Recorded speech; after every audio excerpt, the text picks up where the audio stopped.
বিসমিল্লাহির রহমানির রহিম। সম্মানিত দেশবাসী, আবারও আমি আসলাম আজকে আপনাদের কাছে। আমি আরো কিছু কথা বলতে চাই, কিছু যুক্তি এবং কিছু বর্তমানে প্রমাণ দিয়ে। বর্তমানে আওয়ামী সন্ত্রাসী দালালরা যেমন সোনাইগাজী তাহির নামক বিখ্যাত কুখ্যাত খুনি, তাকে যখন বাংলাদেশে আদালতে মৃত্যুদণ্ড এবং তার ছেলে সহ অনেকজনকে মৃত্যুদণ্ড দেওয়া হয়েছে। আরেক দালাল বাকশালী সরকারের প্রেসিডেন্ট নাকি উনি তাদেরকে জীবন ভিক্ষা দিয়ে একদম বেকসুর খালাস দিয়ে দিচ্ছেন। সম্মানিত দেশবাসী, এটা যদি এই দাফা সাফাকে সাফা দেওয়ার জন্য এখন শহীদ কাইসার ৭১ জায়গার তাকে বিচার করা হচ্ছে। সে প্রথমে করা হয়েছিল ইসলামী সংগঠনের কয়েকটা নেতৃবৃন্দকে। তখন দেখা গেল তারা কিন্তু রাষ্ট্রপতি নাস্তিকের কাছে জীবন ভিক্ষা ছাবে না।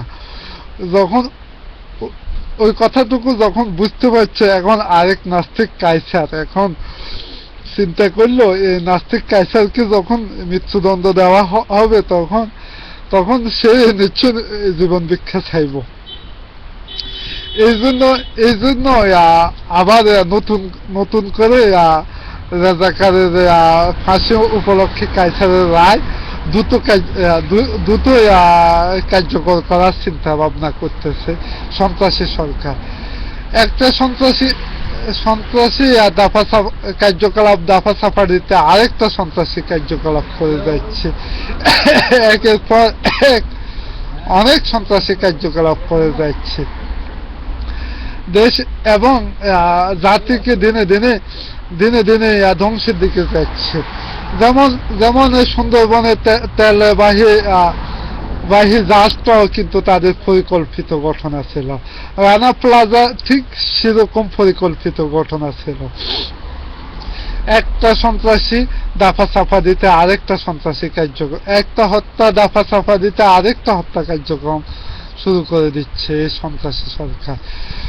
সম্মানিত দেশবাসী, আপনারা যদি সঠিকভাবে আন্দোলন এবং জাতিকে রক্ষার জন্য চেষ্টা করেন, এই আওয়ামী সন্ত্রাসীদেরকে যদি আপনারা দেখতে হয়, হয়তো জাদুঘরে যাইতে হবে, নহলে গঙ্গার পাড়ে যাইতে হবে। সম্মানিত দেশবাসী, নহলে নৌকা আর বাংলার মাটিতে দেখা যাবে না। ওইটা বিশ্ববাসী ভালো করে জানেন। এমন কোন সৎসাহস নাই তাদের নেতৃবৃন্দ এবং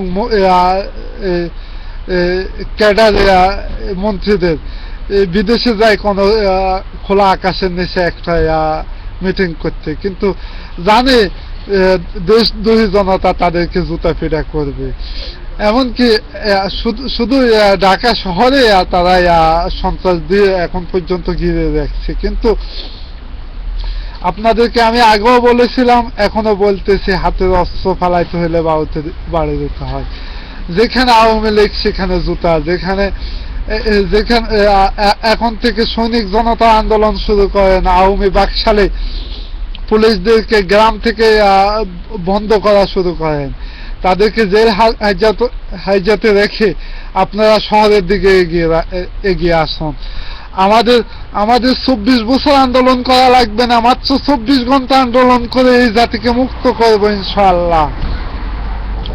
এই জাতি বীর বাঙালি জাতি, এই জাতি নবাব সিরাজউদ্দৌলার উত্তরসূরি, এই জাতি মির্জাফরের উত্তরসূরি।